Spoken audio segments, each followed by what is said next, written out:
Riding a motorcycle with a friend is one of the best experiences you can have on a bike. It's great to share your love and passion for shit. Looks like I've been left behind. Well, uh, well, better carry on anyway. Although it can seem like a bit of a difficult task when you're new at riding, riding along with a friend isn't a lot different to just riding by yourself, although twice as fun. It makes the most normal activity like just walking down to Tesco's to get a sandwich into a great adventure for the two of you.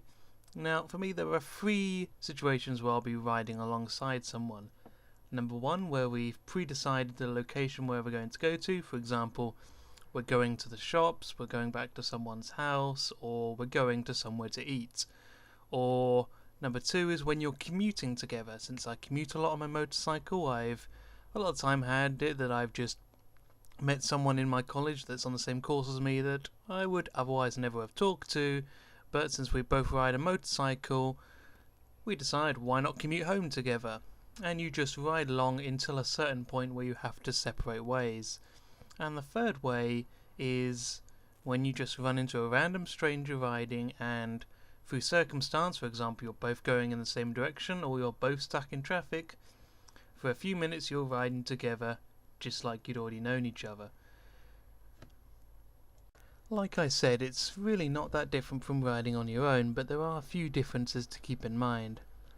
Number one, before you set out, if you have pre-planned this journey or if you've been talking before you've headed off, decide who's going to lead and who's going to follow. It's pretty simple. For example, if you're heading to a destination or if you're commuting, you want to have one of you in front instead of wondering which way you're going. Basically, follow the leader style. You also want to make sure you have a good stopping distance between the two of you. Now, especially on motorcycles, as you know, it can take a while to stop on a bike, especially when compared to a car.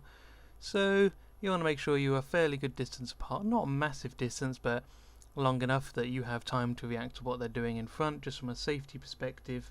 And the final thing is when you're pulling up at lights, for example, red lights to stop, you want to make sure that one of you is on the left-hand side and one of you is on the right.